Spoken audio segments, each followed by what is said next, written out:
टिंग टिंग. आई message message. मी तुमच्या मावशाच्या काकांच्या नातीचा नातू लग्नाचं कार्ड मेसेजवर पाठवलं आहे. डाउनलोड करा आणि आशीर्वाद द्या. मी तर तुम्हाला ओळखतही नाही, तरीही लग्नाचं कार्ड उघडू? मी मूर्ख नाहीये. अरे काय बोललीस आई. UPI सांगतं जर एखाद्या अनोळखी नंबर वरून फाईल किंवा लिंक आली तर क्लिक करू नका आणि म्हणा मी मूर्ख नाहीये.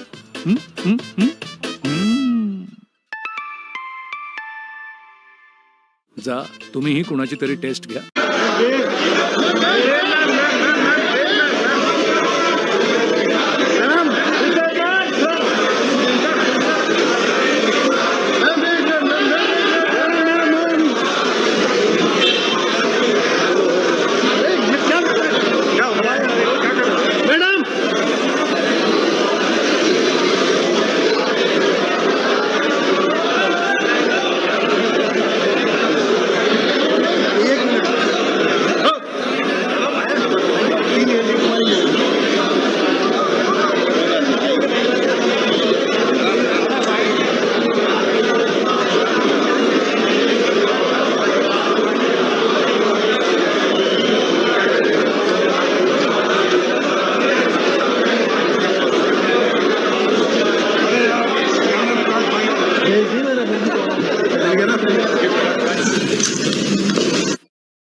Honorable Speaker, sir, on the sacred occasion of Magh Purnima and the birth anniversary of Guru Ravidas, I present the budget for the year 2026-2027. Since we assumed office 12 years ago, India's economic trajectory has been marked by stability, fiscal discipline, sustained growth, and moderate inflation.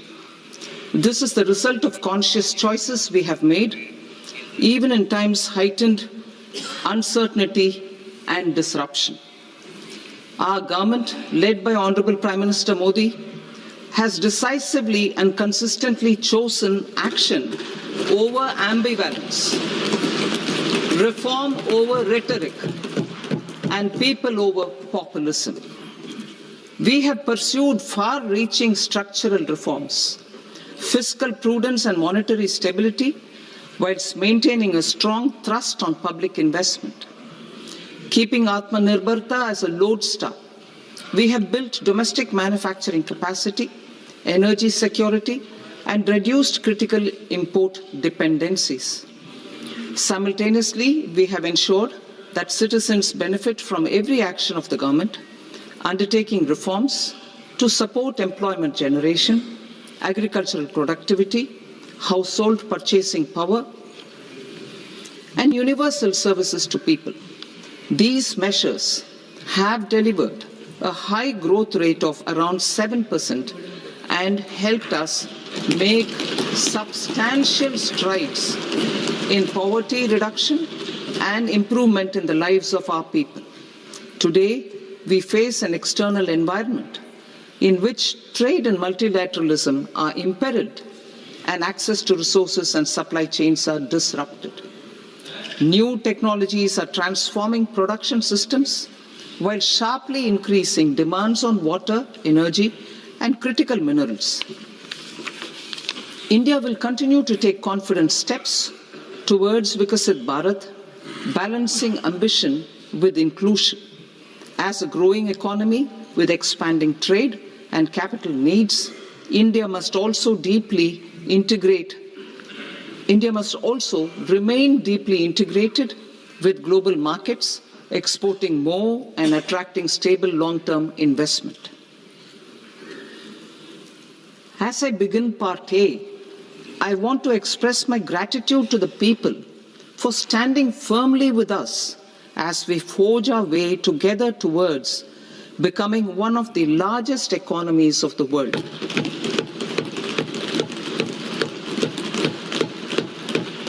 Our aim is to transform aspiration into achievement and potential into performance as we ensure that the dividends of growth reach every farmer, the scheduled caste, the scheduled tribes, the nomads, the youth, the poor, and the women.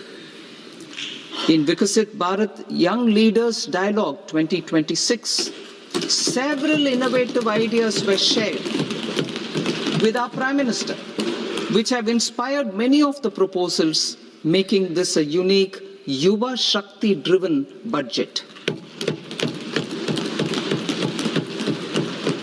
Our government's sankalp is to focus on our poor, underprivileged, and the disadvantaged. To deliver on this sankalp, and given that this is the first budget prepared in Kartavya Bhavan, we are inspired by three Kartavya. Our first Kartavya is to accelerate and sustain economic growth by enhancing productivity and competitiveness and building resilience to volatile global dynamics. Our second Kartavya is to fulfill aspirations of our people and build their capacity, making them strong partners in India's path to prosperity. Our third Kartavya, aligned with our vision of Sabka Saath, Sabka Vikas, is to ensure that every family, community, region, and sector has access to resources, amenities, and opportunities for meaningful participation. This threefold approach requires a supportive ecosystem The first requirement is to sustain the momentum of structural reforms, continuous, adaptive, and forward-looking. Second, a robust and resilient financial sector is central to mobilizing savings, allocating capital efficiently, and managing risks. Third, cutting-edge technologies, including AI applications, can serve us as force multipliers for better governance. Reform Express. Our government has undertaken comprehensive reforms towards creating employment, boosting productivity, and accelerating growth. After the Prime Minister's announcement on Independence Day in 2025, over 350 reforms have been rolled out. This includes GST simplification, notification of labor codes, and rationalization of mandatory quality control orders. High-level committees have been formed, and in parallel, the central government is working with the state governments on deregulation and reducing compliance requirements. The Reform Express is well on its way and will maintain its momentum to help us fulfill our kartavya. I now move to specific proposals. Under our first kartavya, to accelerate and sustain economic growth, I propose interventions in 6 areas. 1. Scaling up manufacturing in 7 strategic and frontier sectors. 2. Rejuvenating legacy industrial sectors. 3. Creating champion MSMEs. 4. Delivering a powerful push for infrastructure. 5. Ensuring long-term security and stability. And 6. Developing city economic regions. Scaling up of manufacturing in 7 strategic and frontier sectors. Biopharma Shakti, meaning biopharma strategy for health advancement through knowledge, technology, and innovation. India's disease burden is observed to be shifting towards non-communicable diseases like diabetes, cancer, and autoimmune disorders. Biologic medicines are key to longevity and quality of life at affordable costs. To develop India as a global biopharma manufacturing hub,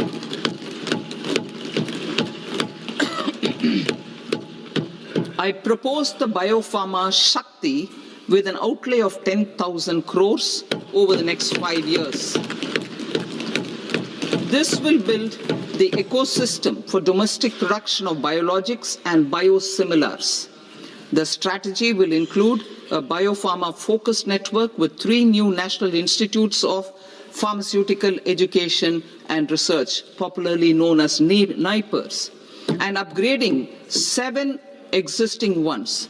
It will also create a network of 1,000 accredited India clinical trials sites.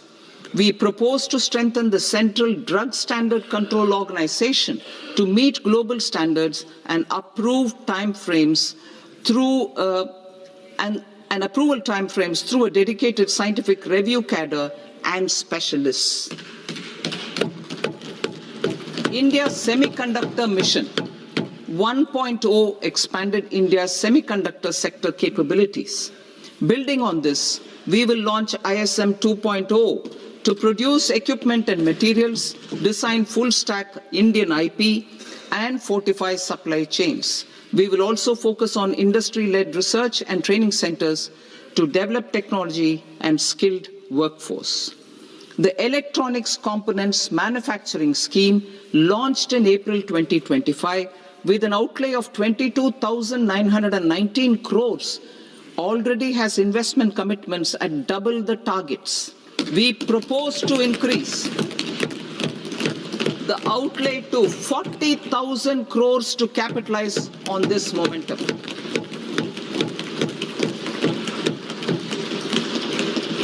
A scheme for rare earth permanent magnets was launched in 2025 November. We now propose to support the mineral-rich states of Odisha,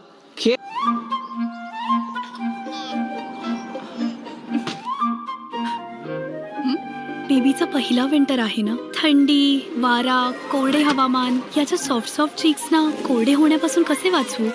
पहिल्या विंटरसाठी डॉक्टरांनी शिफारस केलेले Himalaya gentle baby lotion आणि gentle baby cream, पेंटा moisture lock आणि pH 5.5 सोबत soft winter ready skin साठी. बाळांना प्रिय पहिल्या विंटरसाठी. based plug and play model. Strong capital goods.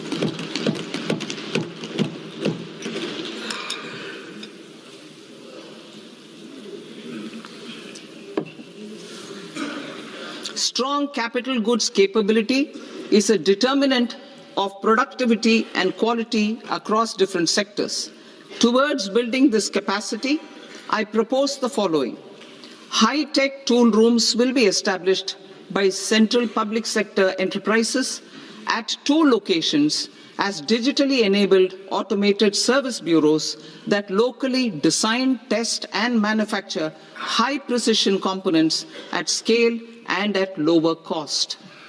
2. A scheme for enhancement of construction and infrastructure equipments will be introduced to strengthen domestic manufacturing of high value and technologically advanced CIE.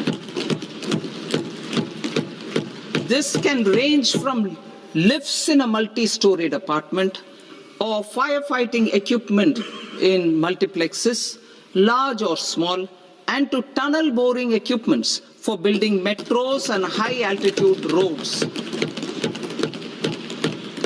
I also propose a scheme for container manufacturing to create a globally competitive container manufacturing ecosystem with a budgetary allocation of 10,000 crores over a 5-year period. For the labor-intensive textile sector, I propose an integrated program with 5 subparts. 1. The National Fiber Scheme for Self-Reliance in Natural Fibers, such as silk, wool and jute, man-made fibers and new age fibers. Textile expansion and employment scheme to modernize traditional clusters with capital support for machinery, technology upgradation and common testing and certification centers.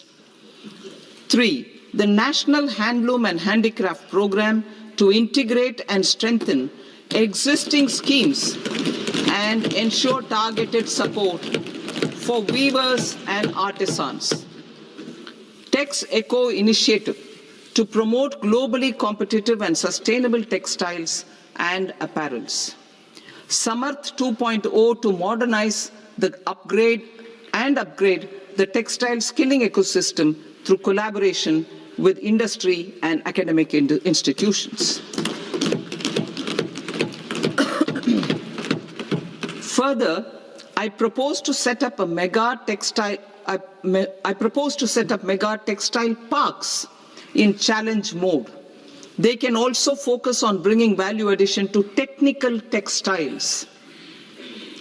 I propose to launch the Mahatma Gandhi Gram Swaraj initiative to strengthen khadi, handloom and handicrafts. This will help in global market linkage and branding.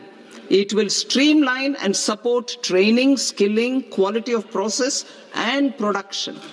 This will benefit our weavers, village industries, one district, one product ODOP initiative and also our rural youth. India has the potential to emerge as a global hub for high quality, affordable sports goods. I propose a dedicated initiative for sports goods that will promote manufacturing, research and innovation in equipment design as well as material sciences. Rejuvenation of legacy industrial clusters. I propose to introduce a scheme to revive 200 legacy industrial clusters to improve their cost competitiveness and efficiency through infrastructure and technology upgradation. Creating champion SMEs and supporting micro enterprises. Recognizing MSMEs as a vital engine of growth, I propose a three-pronged approach to help them grow as champions. Equity support. I propose to introduce a dedicated 10,000 crores SME growth fund to create future champions, incentivizing enterprises based on select criteria. I also propose to top up the Self-Reliant India Fund set up in 2021 with 2,000 crores to continue support to micro enterprises and maintain their access to risk capital.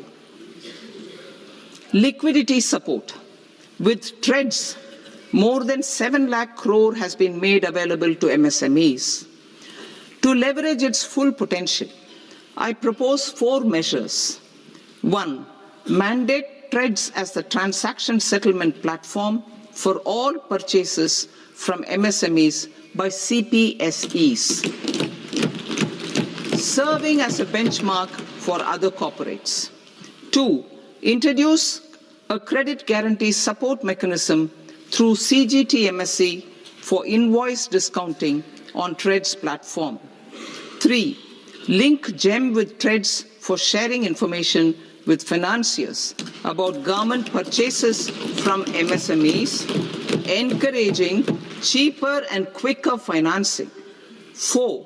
Introduce TREDS receivables as asset-backed securities, helping develop a secondary market, enhancing liquidity and settlement of transactions. Professional support. Government will facilitate professional institutions such as the ICAI, ICSI, ICMAI to design short-term modular courses and practical tools to develop a cadre of corporate mitras, especially in Tier 2 and Tier 3 towns. These accredited para-professionals will help MSMEs meet compliance requirements at affordable costs. Infrastructure. During this past decade, our government has undertaken several initiatives for large-scale enhancement of public infrastructure, including through new financing instruments such as Infrastructure Investment Trust (InvITs) and Real Estate Investment Trust (REITs), and institutions like NIIF and NABFID. We shall continue to focus on developing infrastructure in cities with over 5 lakh population, that is Tier 2, Tier 3 cities, which have expanded to become growth centers.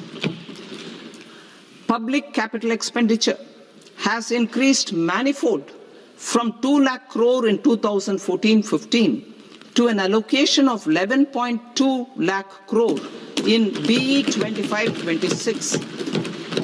In this coming year, that is financial year 2026-27, I propose to increase it to 12.2 lakh crores to continue the momentum. To strengthen the confidence of private developers regarding risks during infrastructure development and construction phase, I propose to set up an infrastructure risk guarantee fund to provide prudentially calibrated partial credit guarantee to lenders. Over the years, REITs have emerged as a successful instrument for asset monetization. I propose to accelerate recycling of significant real estate assets of the CPSEs through the setting up of dedicated REITs. To promote environmentally sustainable movement of cargo, I propose to 1. Establish new dedicated freight corridors connecting Dankuni in the east to Surat in the west. Operationalize 20 new national waterways over the next 5 years. Starting with National Waterways 5 in Orissa to connect mineral-rich areas of Talcher and Angul and industrial centers like Kalinga Nagar to the ports of Paradeep and Dhamra. Training institutes will be set up as regional centers of excellence for development of required manpower for these waterways. This will benefit youth in the entire stretch of the waterways to train and acquire skills. Further, a ship repair ecosystem catering to inland waterways will also be set up at Varanasi and Patna. And C, launch a coastal cargo promotion scheme for incentivizing a modal shift from rail to road to increase the share of inland waterways and coastal shipping from 6% to 12% by 2047. To enhance last mile and remote connectivity and promote tourism, I propose to give incentives to indigenize manufacturing of seaplanes. A seaplane VGF scheme will be also introduced to provide support for operations. Carbon capture, utilization and storage. Aligning with the roadmap launched in December 2025, the carbon capture, utilization and storage technologies at scale will achieve higher readiness and in end-use application across 5 industrial sectors, including power, steel, cement, refineries, and chemicals. An outlay of 20,000 crore is proposed over the next 5 years for this purpose. City economic regions. Cities are India's engines of growth, innovation, and opportunities. We shall now focus on Tier 2, Tier 3 cities, and even temple towns, which need modern infrastructure and basic amenities. This budget aims to further amplify the potential of cities to deliver the economic power of agglomerations by mapping city economic regions based on their specific growth drivers. An allocation of 5,000 crore per CER over 5 years is proposed for implementing their plans through a challenge mode with a reform-cum-result-based financing mechanism.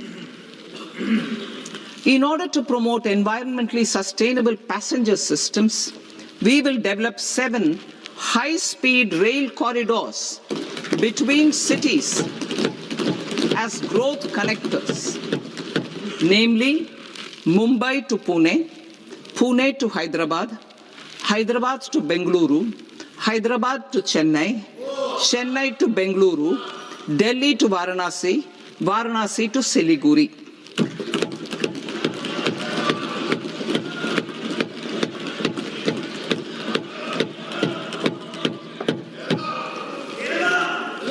Financial sector. The Indian banking sector today is characterized by strong balance sheet, historic highs in profitability, improved asset quality, and coverage exceeding 98% of villages in the country. At this juncture, we are well placed to futuristically evaluate the measures needed to continue on the path of reform-led growth of this sector.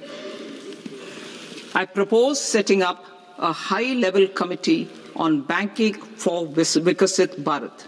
High-level committee on banking for Vikasit Bharat to comprehensively review the sector and align it with India's next phase of growth, while safeguarding financial stability, inclusion, and consumer protection. The vision for NBFCs for Vikasit Bharat has been outlined with clear targets for credit disbursement and technology adoption in order to achieve scale and improve efficiency in the public sector NBFCs. As a first step, it is proposed to restructure the Power Finance Corporation and Rural Electrification Corporation. I propose a comprehensive review of the foreign exchange management non-debt instruments rules to create a more contemporary, user-friendly framework for foreign investments consistent with India's evolving economic priorities. Corporate bond market. I propose to introduce a market-making framework with suitable access to funds and derivatives on corporate bond indices. I also propose to introduce total return swaps on corporate bonds. Municipal bonds. To encourage the issuance of municipal bonds of higher value by larger cities, I propose an incentive of 100 crore rupees for a single bond issuance. 100 crore rupees for a single bond issuance of more than 1,000 crore. The current scheme under Amrit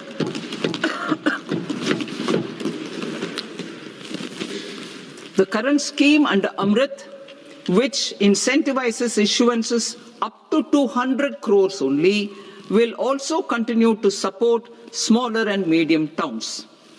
That will also continue to support the smaller and medium towns. Ease of doing business. Individual persons resident outside India, PROI, will be permitted to invest in equity instruments of listed Indian companies through the Portfolio Investment Scheme.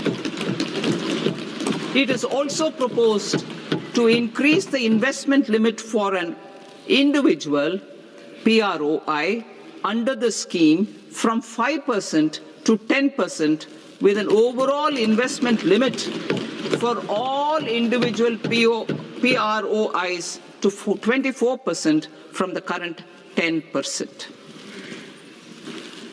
Emerging technologies including AI. 21st century is technology-driven. Adoption of technology is for the benefit of all people. Farmers in the field, women in STEM, youth keen to upskill, and Divyangjan to access newer opportunities. The government has taken several steps to support new technologies through AI Mission, National Quantum Mission, Anusandhan National Research Fund, and Research and Development and Innovation Fund. Our second kartavya is to fulfill aspirations and build capacities. Close to 25 crore individuals have come out of multi-dimensional poverty through a decade of our government's sustained and reform-oriented effort.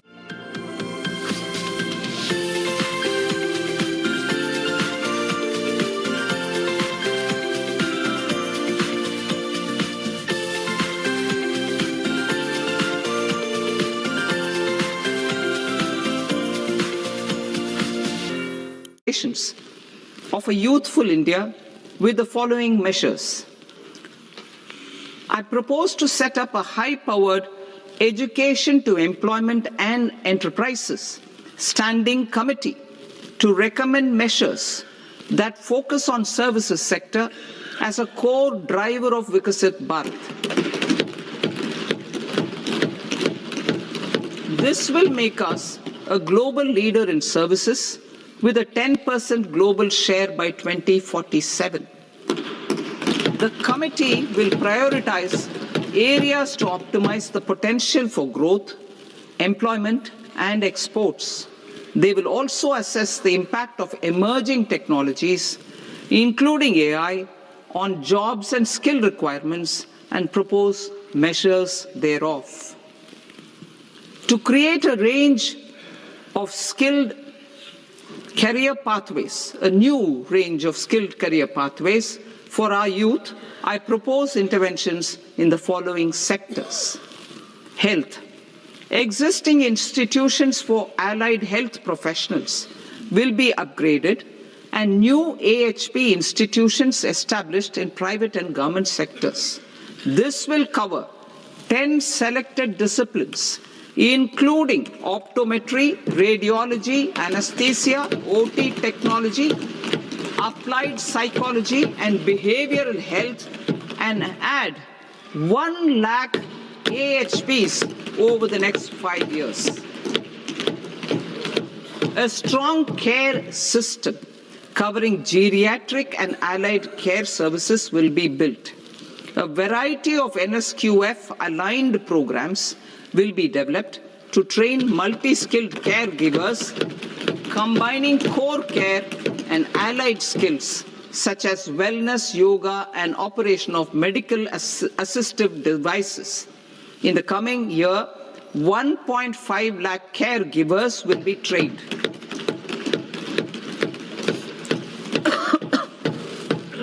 Hubs for medical value tourism. To promote India as a hub for medical tourism services, I propose to launch a scheme to support states in establishing 5 regional medical hubs in partnership with the private sector.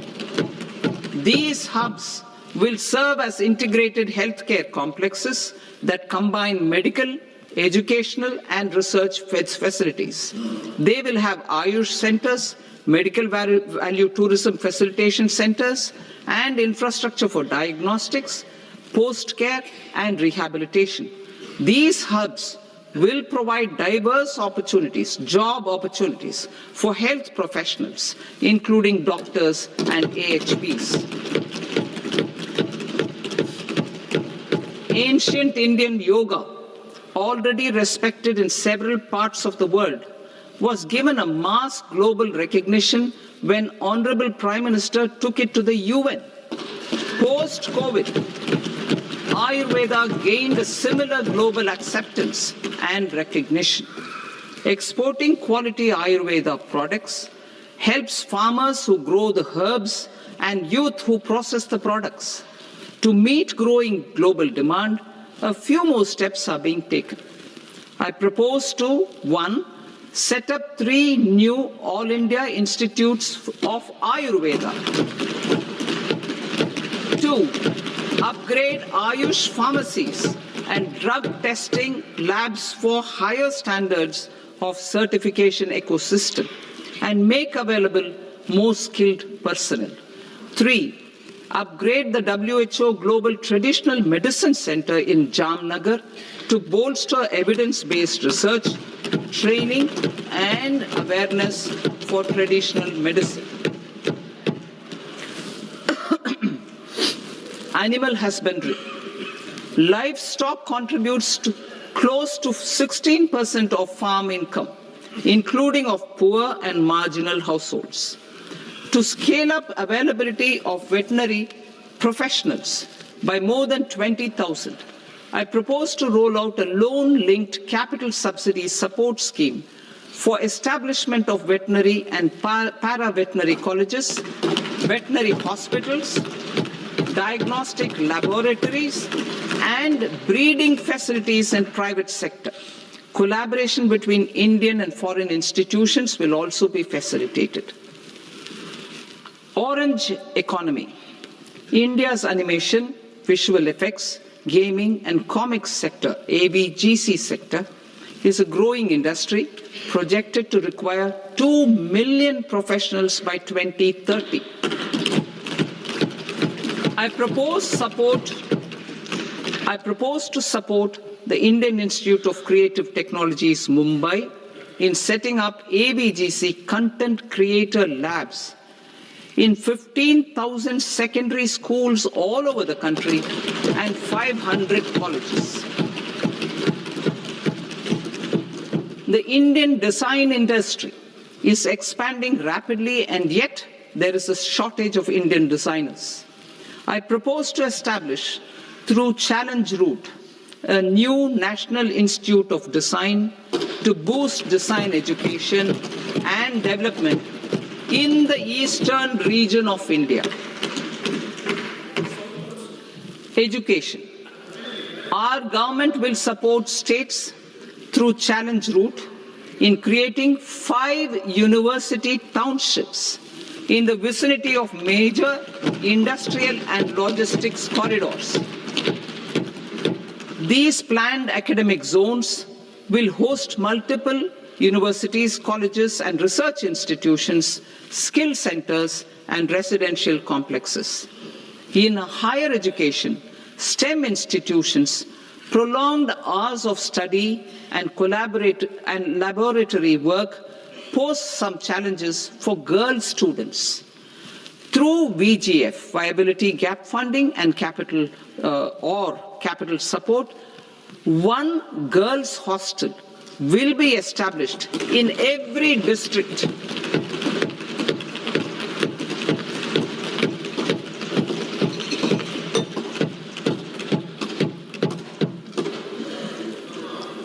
To promote astrophysics and astronomy via immersive experiences. 4 telescope infrastructure facilities will be set up or upgraded. The National Large Solar Telescope, the National Large Optical Infrared Telescope, the Himalayan Chandra Telescope, and the Cosmos 2 Planetarium. Tourism. The tourism sector has the potential to play a large role in the employment generation, forex earnings, and expanding the local economy. I propose to set up a National Institute of Hospitality by upgrading the existing National Council for Hotel Management and Catering Technology. It will function as a bridge between academia, industry, and government. I also propose a pilot scheme for upskilling 10,000 guides in 20 iconic tourist sites through a standardized, high-quality, 12-week training course in hybrid mode in collaboration with the Indian Institute of Management. A national destination digital knowledge grid will be established to digitally document all places of significance, cultural, spiritual, and heritage.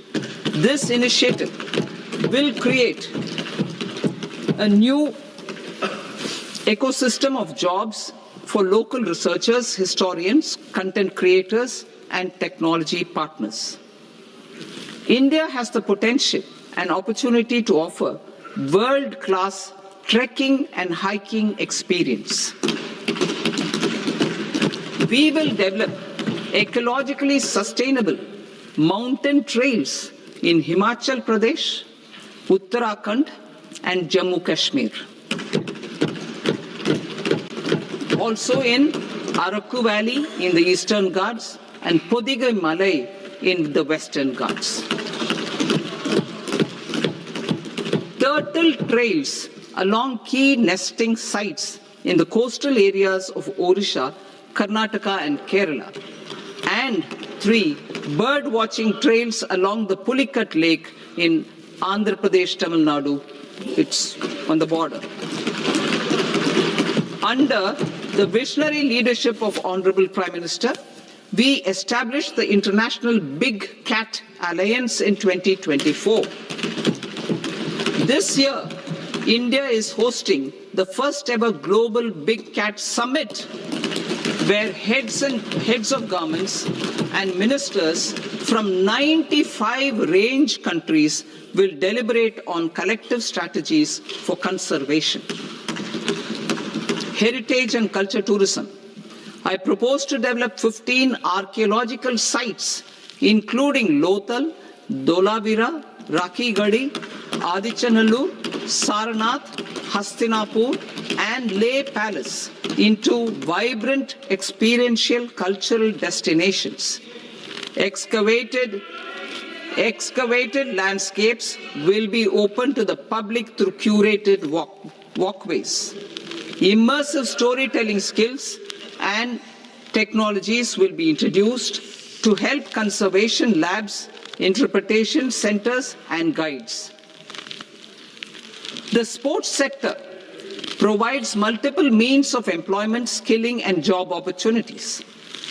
Taking forward the systematic nurturing of sports talent, which is set in motion through the Khelo India program earlier, I propose to launch a Khelo India mission to transform the sports sector over the next decade.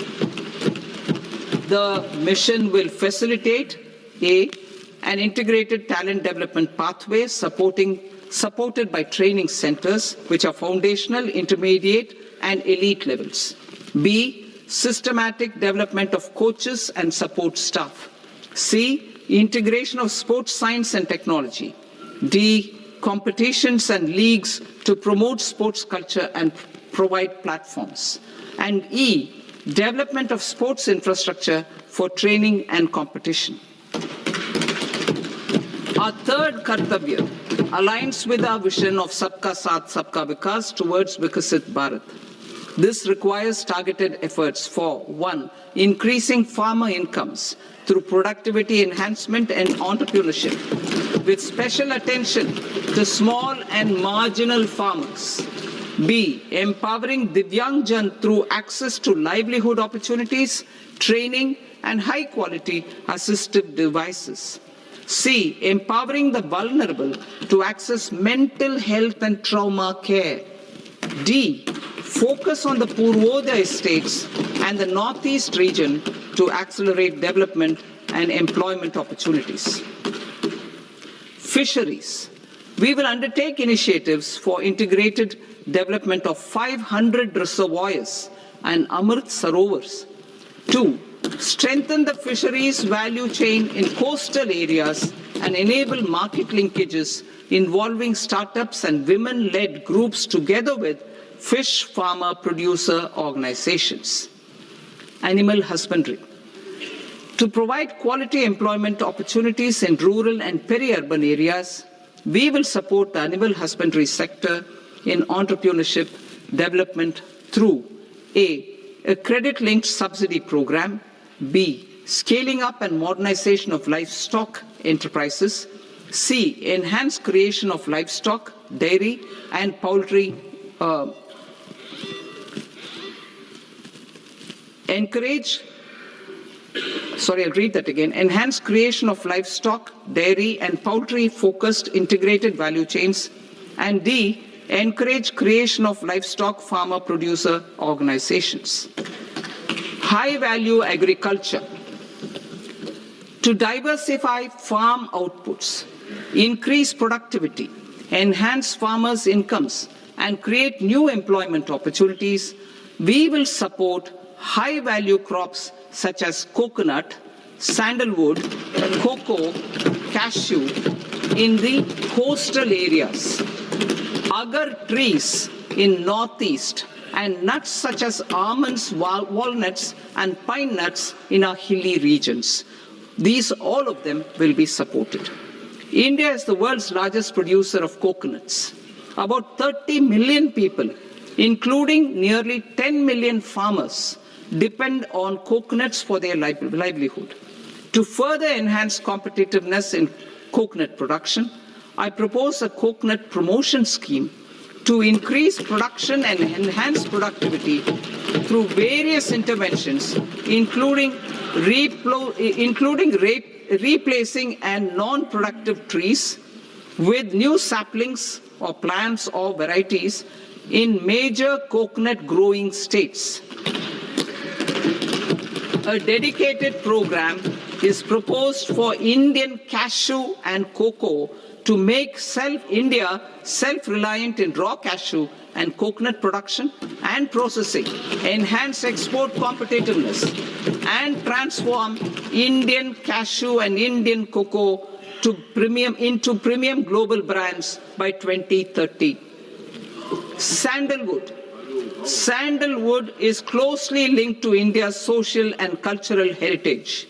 Our government will partner with state governments to promote focused cultivation and post-harvest processing to restore the glory of the Indian sandalwood ecosystem, to rejuvenate old, low-yielding orchards, and expand high-density cultivation of walnuts, almonds, and pine nuts, we will support a dedicated program to enhance farmer incomes and in bringing value addition by engaging youth. Bharat Vistar, that is virtually integrated system to access agricultural resources. I propose to launch Bharat Vistar, a multilingual AI tool that shall integrate the AgriStack portals and the ICAR package on agricultural practices with AI systems. This will enhance farm productivity, enable better decisions for farmers, and reduce risk by providing customized advisory support. She Marts for rural women-led enterprises. Building on the success of Lakpati Didi program, I propose to help women take the next step from credit-linked livelihoods to being owners of enterprises. Self-help entrepreneur, She Marts will be set up as community-owned retail outlets within the cluster-level federations through enhanced and innovative financing instruments. Empowering Divyangjan. Divyangjan Kaushal Yojana.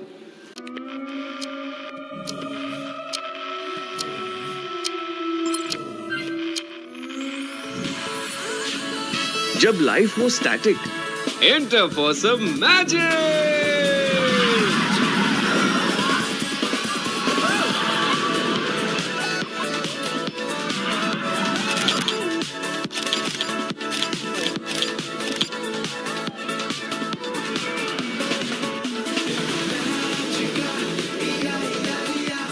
Stop streaming and start screaming! Divyangjan is a fundamental need.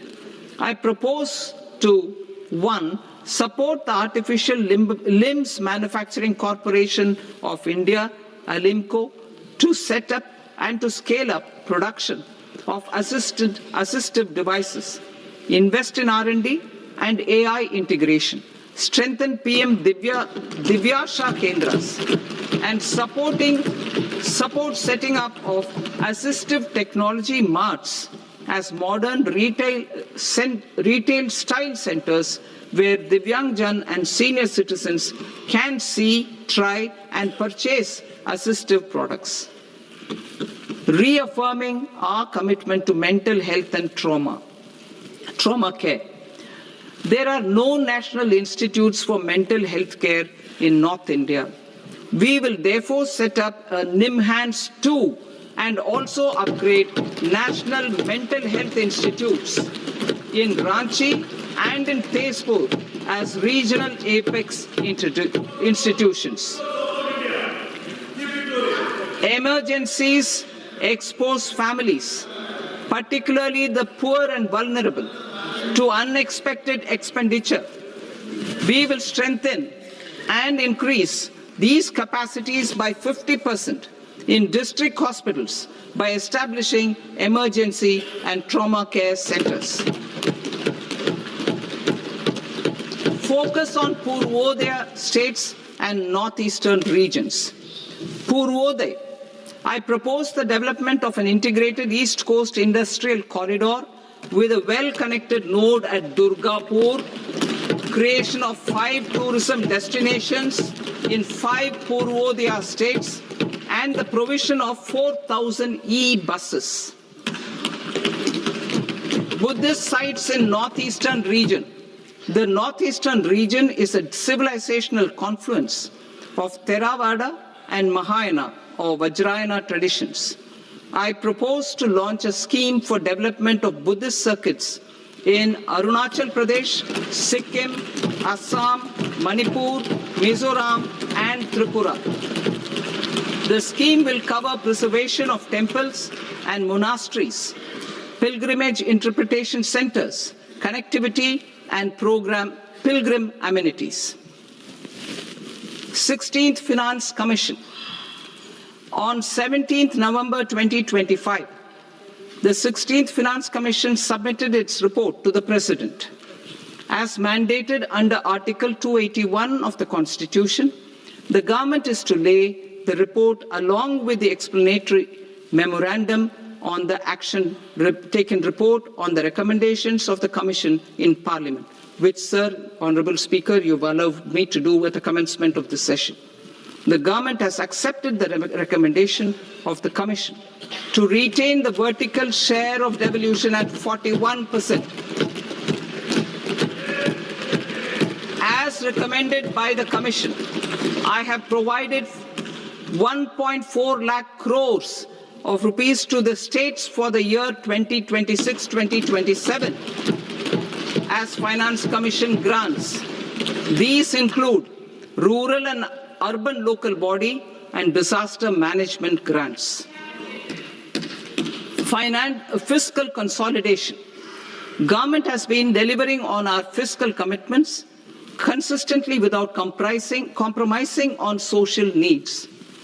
To strive towards accepted standards of fiscal management in Budget 25-26, I had indicated that the central government would target reaching a debt to GDP ratio of 50 plus or minus 1% by 2030-31. In line with this, the debt to GDP ratio is estimated to be 55.6% of GDP in BE 26-27, compared to 56.1% of GDP in RE 25-26. A declining debt to GDP ratio will gradually free up resources for priority sector lending and expenditure by reducing the outgo on interest payments. One of the main operational instruments for debt targeting is the fiscal deficit. I am happy to inform this august House that I fulfilled my commitment made in 2021-2022 to reduce fiscal deficit below 4.5% of GDP by 25-26. In RE 25-26, the fiscal deficit has been estimated at par with BE of 2025-26 at 4.4% of GDP. In line with the new fiscal prudence path of debt consolidation, the fiscal deficit in BE 26-27 is estimated to be 4.3% of the GDP.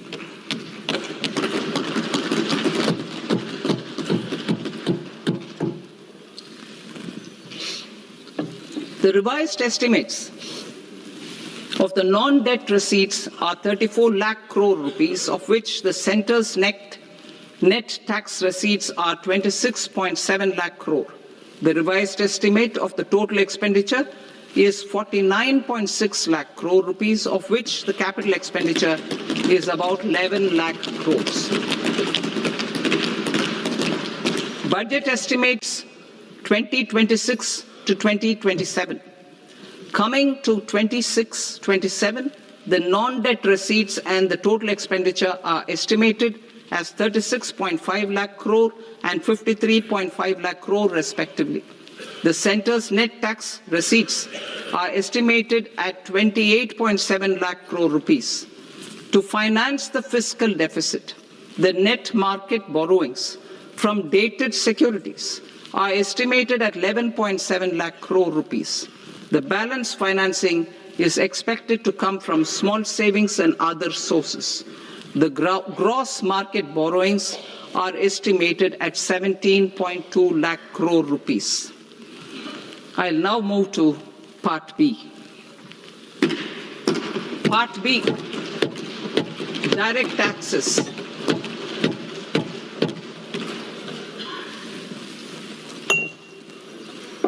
Honourable Speaker, sir, I now present my proposals on direct taxes. New Income Tax Act. In July 2024, I announced a comprehensive review of the Income Tax Act 1961. This was completed in a record time, and the Income Tax Act 2025 will come into effect from 1st April 2026. The simplified income tax rules and forms will be notified shortly, giving adequate time to taxpayers to acquaint themselves with its requirements. The forms have been redesigned such that ordinary citizens can comply without difficulty. Ease of living.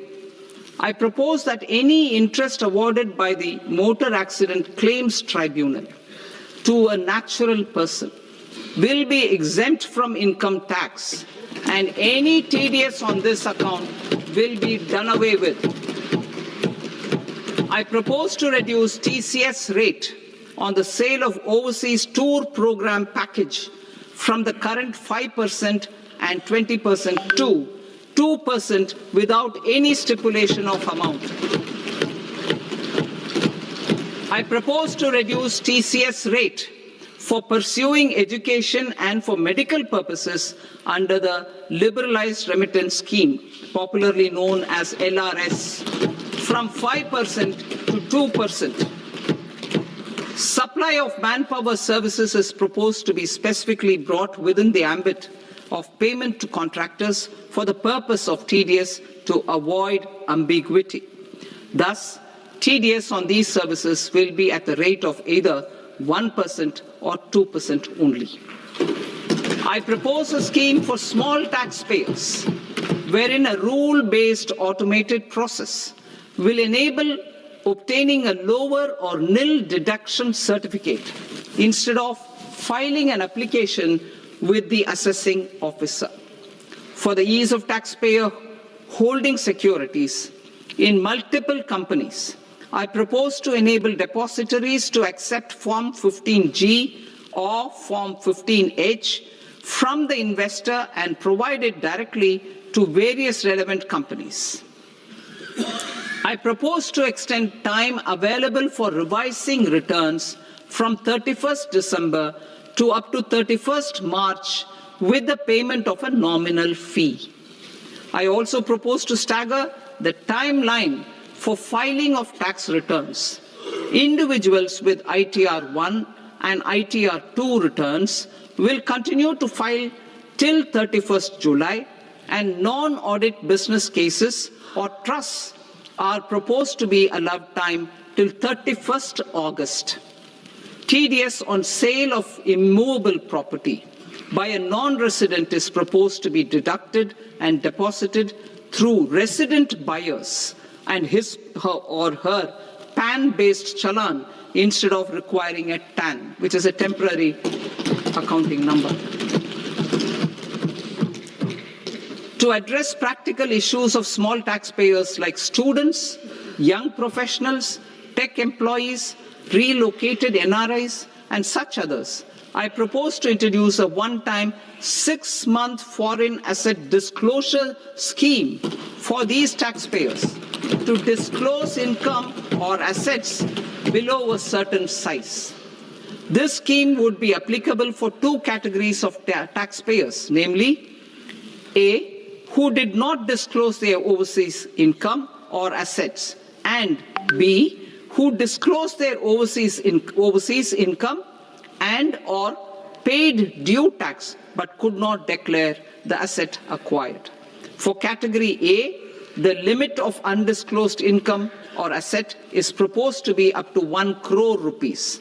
They need to pay 30% of fair market value of asset or 30% of undisclosed income as tax and 30% as additional income tax in lieu of penalty, and would thereby get immunity from prosecution. For category B, asset value is proposed to be up to 5 crore rupees. Here, immunity from both penalty and prosecution will be available with a payment of fee of 1 lakh rupees. Rationalizing penalty and prosecution. Multiplicity of proceedings are hindrance to the ease of doing business. I propose to integrate assessment and penalty proceedings by way of a common order for both.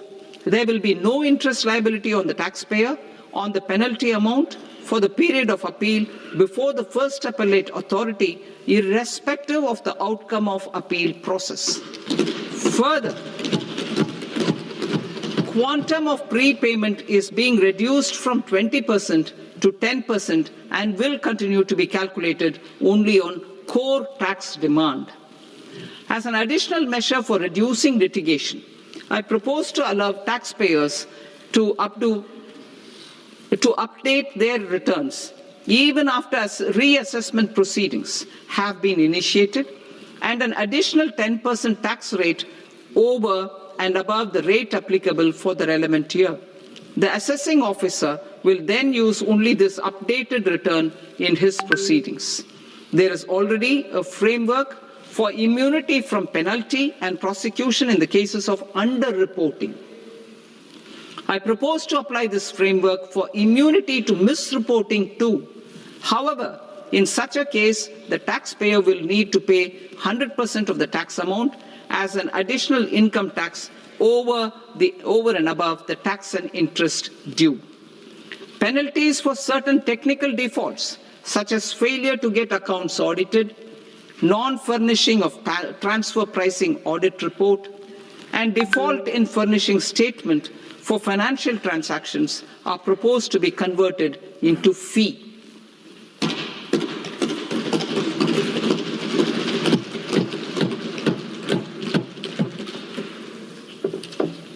I propose to rationalize prosecution framework under Income Tax Act while maintaining a careful balance for deterrence in some serious offence. Non-production of books of account and documents and requirement of TDS payment where payment is made in kind are being decriminalized. Further, minor offences will attract fine only. The remaining prosecutions will be graded commensurate with the quantum of offence. They will entail only simple imprisonment with maximum imprisonment reduced to 2 years and power to courts to convert even those into fines. There is no penalty. There is no penalty presently for non-disclosure of non-immovable foreign assets with aggregate value less than 20 lakh rupees. I propose to also provide them with immunity from prosecution with retrospective effect from 1/10/2024.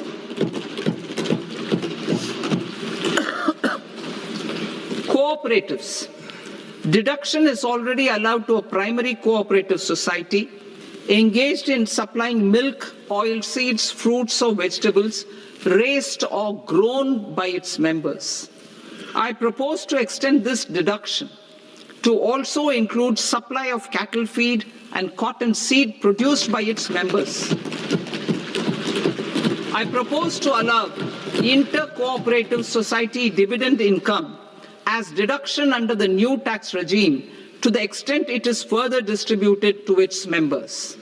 I further propose to allow exemption for a period of 3 years to dividend income received by a notified national cooperative federation on their investments made in companies up to 31/1/2026. This exemption would be allowed only for dividends further distributed to its member cooperatives. Supporting IT sector as India's growth engine. India is a global leader in software development services, IT-enabled services, knowledge process outsourcing services, and contract R&D services relating to software development. These businesses and their segments are quite interconnected with each other. All these services are proposed to be clubbed under a single category of information technology services with a common safe harbor margin of 15.5% applicable to all. The threshold for availing safe harbor for IT services is being enhanced substantially from 300 crore rupees to 2,000 crore rupees. Safe harbor for IT services shall be approved by an automated rule-driven process without any need for tax officer to examine and accept the application. Once applied by an IT services company, the same safe harbor can be continued for a period of 5 years at a stretch at its choice. For IT services companies who want to conclude advanced pricing agreement, APA, I propose to fast-track unilateral APA process for IT services and endeavor to conclude it within a period of 2 years. The period of 2 years can be extended by a further period of 6 months on taxpayers' request. I propose to extend the facility of modified returns available to the entity entering APA to its associated entities also. Attracting global business and investment. Recognizing the need to enable critical infrastructure and boost investment in data centers, I propose to provide tax holiday till 2047 to any foreign company that provides cloud services to customers globally by using data center services from India. It will, however, need to provide services to Indian customers through an Indian reseller entity. I also propose to provide a safe harbor of 15% on cost in case the company providing data center services from India is a related entity. To harness the efficiency of just-in-time logistics for electronic manufacturing, I propose to provide safe harbor to non-residents for component warehousing in a bonded warehouse at a profit margin of 2% of the invoice value. The resultant tax of about 0.7% will be much lower than in competing jurisdictions. To provide fillip to toll manufacturing in India, I propose to provide exemption from income tax for 5 years to any non-resident who provides capital goods, equipment, or tooling to any toll manufacturer in a bonded zone. To encourage vast pool of global talent to work in India for a longer period of time, I propose to provide exemption to global, non-India sourced income of a non-resident expert for a stay period of 5 years under notified schemes. I propose to provide exemption from minimum alternate tax, the MAT, to all non-residents who pay tax on presumptive basis. Tax administration. I propose to constitute a joint committee of Ministry of Corporate Affairs and Central Board of Direct Taxes for incorporating the requirements of income computation and disclosure standards, the ICDS, in the Indian Accounting Standards, IND AS itself. Separate accounting requirement based on ICDS will be done away with from the tax year 27-28. To support Prime Minister Modi's vision of homegrown accounting and advisory firms to become global leaders, I propose to rationalize the definition of accountant for the purposes of safe harbor rules. Other tax proposals. Change in taxation of buyback was brought in to address the improper use of buyback route by promoters. In the interest of minority shareholders, I propose to tax buyback for all types of shareholders as capital gains. However, to disincentivize misuse of tax arbitrage, promoters will pay an additional buyback tax. This will make effective tax 22% for corporate promoters. For non-corporate promoters, the effective tax will be 30%. TCS rate for sellers of specific goods, namely alcoholic liquor, scrap, and minerals, will be rationalized to 2%, and that on tendu leaves will be reduced from 5% to 2%. I propose to raise the STT on futures to 0.05% from the present 0.02%. STT on options premium and exercise of options are both proposed to be raised to 0.15% from the present rate of 0.1% and 0.125% respectively. We reformed the taxation landscape for corporates in 2019 by providing them a simplified regime with lower tax rate so that they could productively focus on business rather than on claim of deductions and exemptions. To encourage companies to shift to the new regime, set-off of brought forward MAT credit, minimum alternate tax credit, is proposed to be allowed to companies only in the new regime. Set-off using available MAT credit is proposed to be allowed to an extent of 1/4 of the tax liability in the new regime. MAT is proposed to be made final tax, so there will be no further credit accumulation from 1st April 2026. In line with this change, the rate of final tax is being reduced to 14% from the current MAT rate of 15%.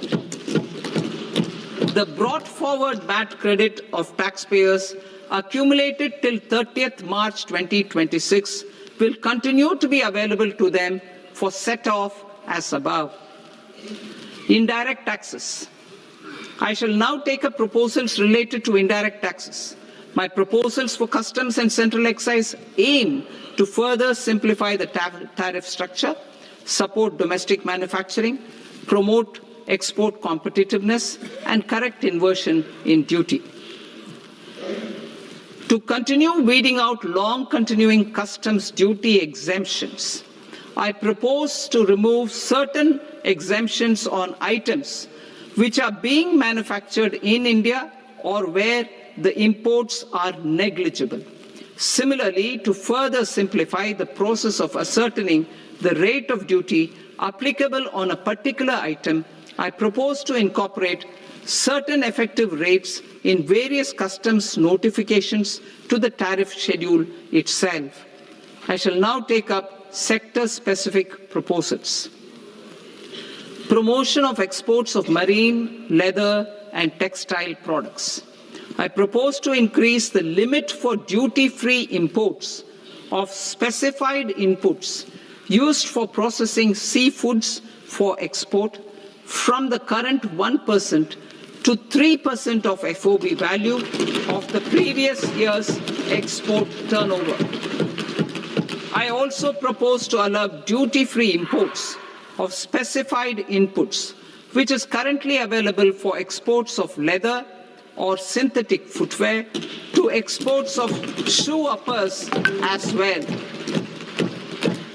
I propose to extend the time period for export of final product from the existing 6 months to 1 year for exporters of leather or textile garments, leather or synthetic footwear, and other leather products. Energy transition and security. I propose to extend the basic customs duty exemption given to capital goods used for manufacturing lithium-ion cells for batteries to those used for manufacturing lithium-ion cells for battery energy storage systems also. I propose to exempt basic customs duty on import of sodium antimonate for use in manufacture of solar glass. Nuclear power. I propose to extend the existing basic customs duty exemption on imports of goods required for nuclear power projects till the year 2035 and expand it for all nuclear plants irrespective of their capacity. Critical minerals. It is proposed to provide basic customs duty exemption to the import of capital goods required for the processing of critical minerals in India. Biogas blended CNG. I propose to exclude the entire value of biogas while calculating the central excise duty payable on biogas blended CNG. Civil and defense aviation. I propose to exempt basic customs duty on components and parts required for the manufacture of civilian training and other aircrafts. It is proposed to exempt basic customs duty on raw materials imported for the manufacture of parts of aircraft to be used in maintenance, repair, or overall requirements by units in the defense sector. Electronics. To deepen value addition in the consumer electronics sector, I propose to exempt basic customs duty on specified parts used in the manufacture of microwave ovens. Special economic zone. To address the concerns arising about utilization of capacity by manufacturing units in the special economic zones due to global trade disruptions, I propose as a special one-time measure to facilitate sales by eligible manufacturing units in SEZs to the domestic tariff area at concessional rates of duty. The quantity of such sales will be limited to a prescribed proportion of their exports. Necessary regulatory changes will be undertaken to operationalize the measures while ensuring level playing field for the units working in the DTA. Ease of living.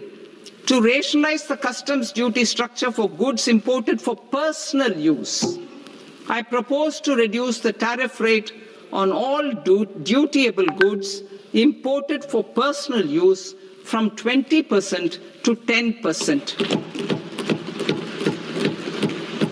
To provide relief to patients, particularly those suffering from cancer, I propose to exempt basic customs duty on 17 drugs or medicines.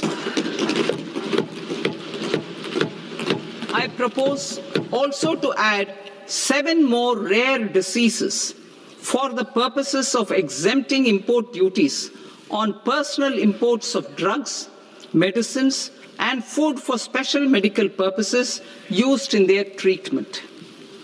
Customs process. India's role and share in the global trade is poised for a major leap in line with our ambition and journey towards Vikasit Bharat. In this regard, I propose many measures for custom processes to have minimal intervention for smoother and faster movement of goods and greater certainty to the trade. Trust-based systems. I propose to enhance duty deferral period for Tier 2 and Tier 3 authorized economic operators, known as AEOs, from 15 days to 30 days. I propose to provide eligible manufacturer importers the same duty deferral facility. This should encourage them to get themselves accredited as a full-fledged Tier 3 AEO in due course. To provide greater certainty and for better business planning, I propose to extend validity period of advance ruling binding on customs from the present 3 years to 5 years. In the spirit of the whole of government approach,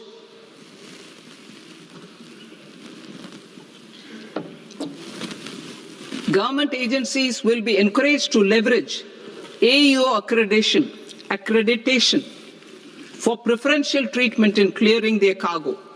Regular importers with trusted, long-standing supply chains will be recognized in the risk system so that the need for verification of their cargo every time can be minimized. Export cargo using electronic sealing. Export cargo using electronic sealing will be provided through clearance from the factory premises to the ship. For import of goods not needing any compliance, filing of bill of entry by a trusted importer and arrival of goods will automatically notify customs for completing their clearance formalities. This will enable goods to be released immediately on arrival. The customs warehouse framework will be transformed into a warehouse operator-centric system with a self-declarations, electronic tracking, and risk-based audit.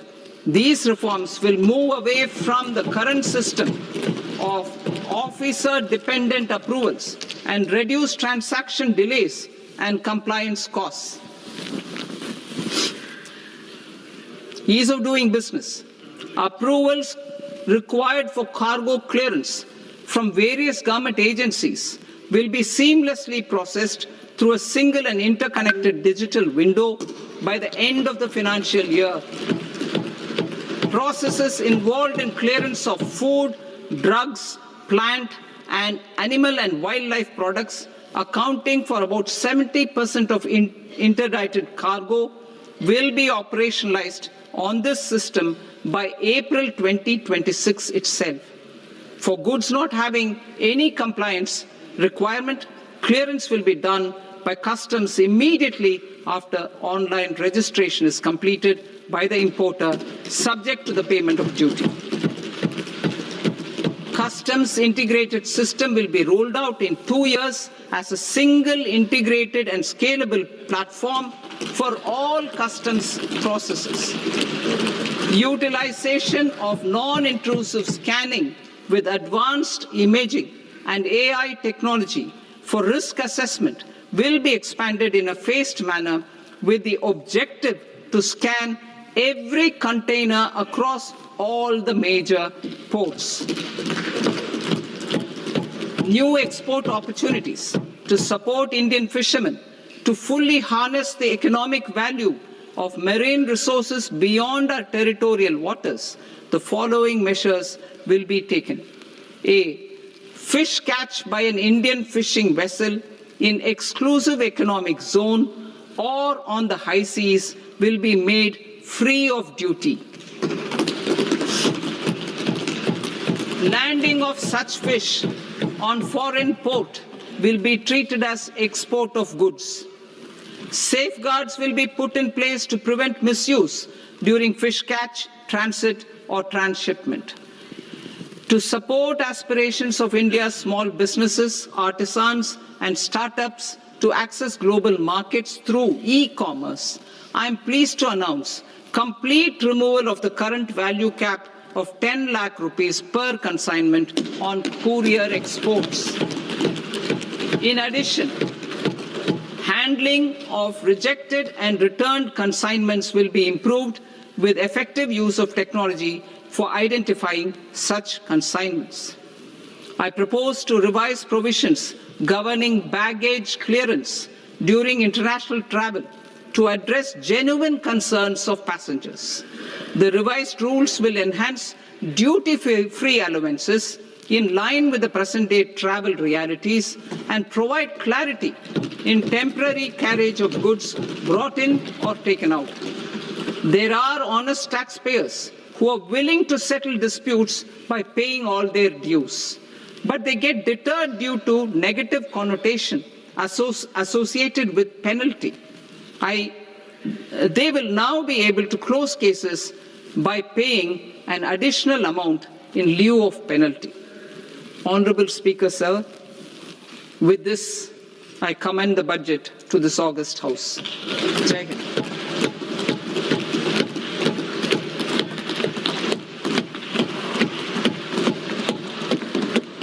One and a half hours.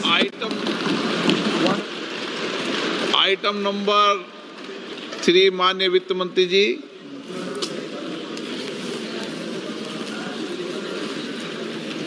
Item number 2, sir. 3. Sir, with your permission, I rise to lay on the table of the following statements under Section 3(1) of the Fiscal Responsibility and Budget Management Act of 2003. Medium-term fiscal policy cum fiscal policy strategy statement and macroeconomic framework statement. Item number 4 माननीय वित्त मंत्री जी। Sir, with your permission, I move for leave to introduce the Finance Bill 2026. प्रश्न ये कि विधेयक को पुनर्स्थापित करने की अनुमति प्रदान की जाए। जो सदस्य इस पक्ष में हाँ गए, जो सदस्य विरोध में ना गए, मेरे विचार में निर्णय हाँ वालों के पक्ष में हाँ वालों के पक्ष में अनुमति प्रदान की जाती है। माननीय मंत्री जी, आप विधेयक पुनर्स्थापित करें। Sir, I introduce the bill. माननीय सदस्यगण, आपको सूचित किया जाता है कि माननीय मुख्यमंत्री जी के बजट भाषण की कॉपी पब्लिकेशन काउंटर पर ली जाती है। बजट भाषण और बजट से संबंधित दस्तावेज आपके मोबाइल फोन और मेंबर पोर्टल्स पर ही उपलब्ध है। सभा की कार्रवाई कल सोमवार दिनांक 2 फरवरी 2026 को प्राप्त 11 बजे तक के लिए स्थगित की जाती है।